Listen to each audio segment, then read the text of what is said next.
আজিৰ ভাৰতীয় জনতা দলৰ বিশেষ মাইলৰ খুঁটি হিচাপে পৰিগণিত হৈছে নিৰ্বাচনৰ ফলাফল কাইলৈ পুৱা 11 বজাত ঘোষণা কৰা হ'ব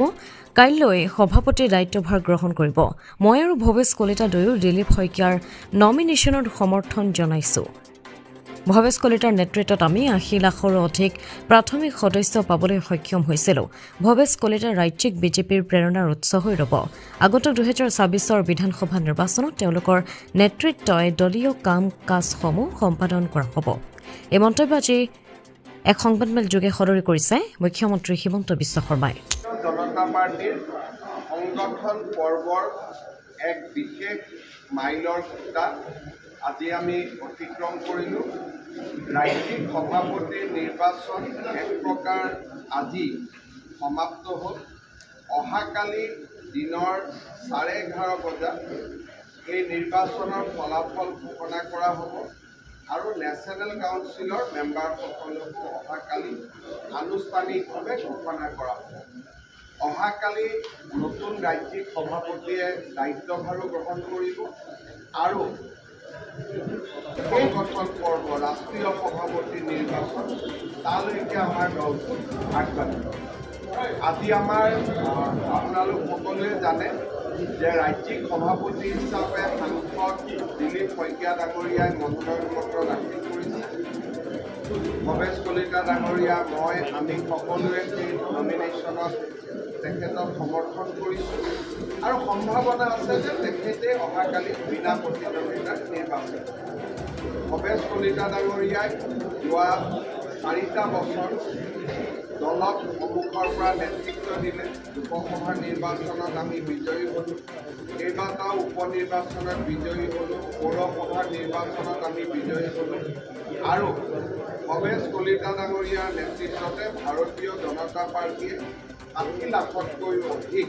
প্ৰাথমিক সদস্য পদ আমি অন্তৰ্ভুক্ত কৰিবলৈ সক্ষম হ'লোঁ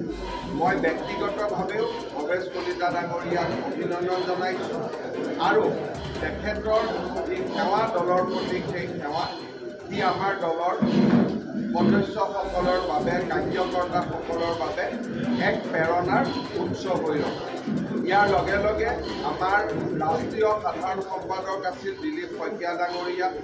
মঙলদৈ সমষ্টিৰ প্ৰথম তেওঁ সংসদ হয় এইবাৰ দৰং ওদালগুৰিৰ তেওঁ সংসদ হয় মই ভাবোঁ এজন অভিজ্ঞ অখিল ভাৰতীয় বিদ্যাৰ্থী পৰিষদতো তেখেতে কাম কৰিছিল এজন অভিজ্ঞ সভাপতিৰ নেতৃত্বত আমি 2026 চনত নিৰ্বাচন প্ৰতিদ্বন্দ্বিতা কৰিবলৈ সুবিধা আমাৰ দলৰ প্ৰাক্তন সভাপতি তেখেত এজন দলৰ নেতা গতিকে ভৱেশ কলিতালৈ আপোনালোকে একদম চিন্তা কৰিব নালাগে এই চিন্তাটো আমাক এৰি হয় নহয় আপোনালোকে চিন্তা কৰিলে আৰু ক'ৰবাত দুৰ্ঘটনা হ'ব সেই চিন্তাটো মোক কৰিবৰ কাৰণে জেনেৰেল ছেক্ৰেটাৰী একেদিন হ'ব পাৰে ন জেনেৰেল অফিচ বেৰাৰ ক্ষেত্ৰত অকল কোনোবা জেনেৰেল ছেক্ৰেটাৰী আছে তেওঁতো ইলেকশ্যন দিব পাৰিব অকল বুথ সভাপতি মণ্ডল সভাপতি জিলা সভাপতি ৰাজ্যিক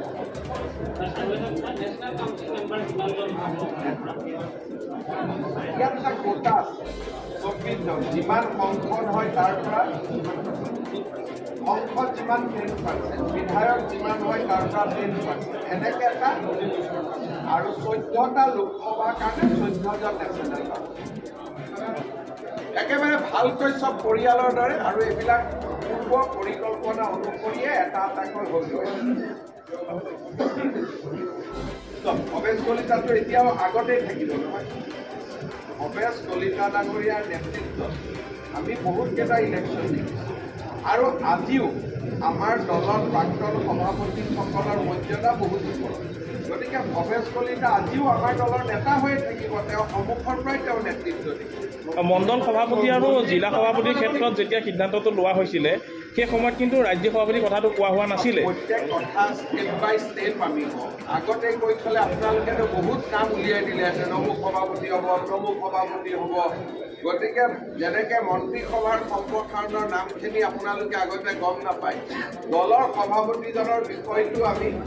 ৰেপ কৰি থৈ দিছিলোঁ যাতে তাকে লৈ আৰু এটা প্ৰচাৰ নহয়। কিন্তু আপোনালোকে নিজে সাংবাদিক হিচাপে বুজিব লাগিছিল যে মণ্ডল সভাপতিজনে যদি ইলেকশ্যন খেলিব নোৱাৰে, জিলা সভাপতিজনে যদি নোৱাৰে, ৰাজ্যিক সভাপতিজনে কেনেকৈ পাৰিব? মইতো ভাবিছিলোঁ যে বিষয়টো আপোনালোকে ক'ৰবাত হ'লেও মোক প্ৰশ্ন কৰিব। মানে এইটো তাৎক্ষণিক সিদ্ধান্ত নহয়, এইটো ভৱেশ কলিতাই প্ৰথম দিনাৰ পৰাই। আৰু সেইকাৰণে মোৰ যদি কোনো এটা সাক্ষাৎকাৰত মই এইটো ইংগিতে দিয়া নাই যে দ্বিতীয়বাৰ সভাপতিজন নিৰ্বাচিত হ'ব পাৰে, কাৰণ এইটো আমাৰ ভিতৰত এই সিদ্ধান্তটো আমি আগতেই লৈছিলোঁ। আৰু এইটো বহুত ৰাষ্ট্ৰীয় সিদ্ধান্তও নহয়, এইটো অসমৰ পৰিপ্ৰেক্ষিতত ভৱেশ কলিতাৰ মই বহি আগতেই গ্ৰহণ কৰা এটা সিদ্ধান্ত। এইবাৰ আমাৰ দলত সিদ্ধান্ত হৈছে যে জিলা সভাপতিৰ পৰা ৰাজ্যিক সভাপতি যিসকলে বিধানসভাৰ নিৰ্বাচন কৰিব তেওঁলোকে দলৰ সভাপতি দায়িত্ব। ভৱেশ কলিতা ডাঙৰীয়াক যোৱাকালি আমি সুধিছিলোঁ যে আপুনি বিধানসভাৰ নিৰ্বাচন খেলিব নে দলৰ সভাপতিৰ দায়িত্ব ল'ব?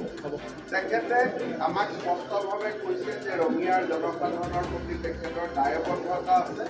গতিকে এই মুহূৰ্তত তেওঁ বিধানসভাৰ নিৰ্বাচন নেখেলোঁ বুলি ক'ব নোৱাৰে। আৰু সেইকাৰণে আমি এজন বিকল্প প্ৰাৰ্থী হিচাপে দিলীপ শইকীয়াক লৈ আহিবলগীয়া হ'ল। এই নিয়মটো এইবাৰ জিলা সভাপতি, মণ্ডল সভাপতি, ৰাজ্যিক সভাপতি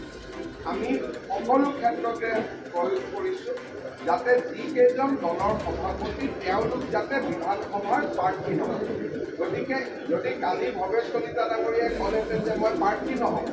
তেওঁ সভাপতি হৈ থাকিব পাৰিলেহেঁতেন। কিন্তু তেখেতে ৰঙিয়াৰ কাৰণে বহুতখিনি কাম কৰিছে, আঁচনিবোৰ আধৰুৱা হৈ আছে। গতিকে তেওঁ নিজে সিদ্ধান্ত ল'লে যে মই ৰঙিয়াৰ আকৌ এবাৰ নিৰ্বাচন খেলাৰ মোৰ ইচ্ছা আছে, আৰু সেইকাৰণে তেওঁ নিজে আমাক জনালে যে তেওঁ এবাৰ দলৰ সভাপতি হ'ব বিচাৰে। আমি বৰ্তমান ২৬ চনৰ ইলেকশ্যনৰ কথা কৈছোঁ, ভৱিষ্যতটোৰ পিছত দেখা যাব। ২৬ত চৰকাৰ গঠন কৰাটো আমাৰ বাবে যথেষ্ট গুৰুত্বপূৰ্ণ। আমি ইমান কাম ৰাইজৰ কাৰণে কৰিছোঁ, গতিকে তৃতীয়বাৰ বিজেপিৰ চৰকাৰ আহিব লাগে। সেইকাৰণে আমি নিয়ম কৰিছোঁ যে দলৰ সভাপতিজনে যদি কোনোবা সমষ্টিত ইলেকশ্যন খেলোঁ বুলি কয়, জিলা সভাপতিজনে, ৰাজ্যিক সভাপতিজনে তেওঁ তাত ব্যস্ত হৈ থাকিব লাগে। তাত দ্বিতীয় কোনোবা কাৰ্যকৰ্তা প্ৰাৰ্থী হ'ব নোৱাৰে। গতিকে দলৰ সভাপতিজনক এইবাৰ আমি ২৬ৰ নিৰ্বাচনী প্ৰক্ৰিয়াৰ পৰা আঁতৰাই আছোঁ। লোকসভা নিৰ্বাচনৰ সময়ত কি সিদ্ধান্ত হয় সেইটো পিছতে। অমৃত প্ৰবাহ অসমীয়া সাপ্তাহিক কাকতৰ ডিজিটেল সংস্কৰণ অমৃত নিউজ, সত্যৰ সন্ধানত অমৃত নিউজ।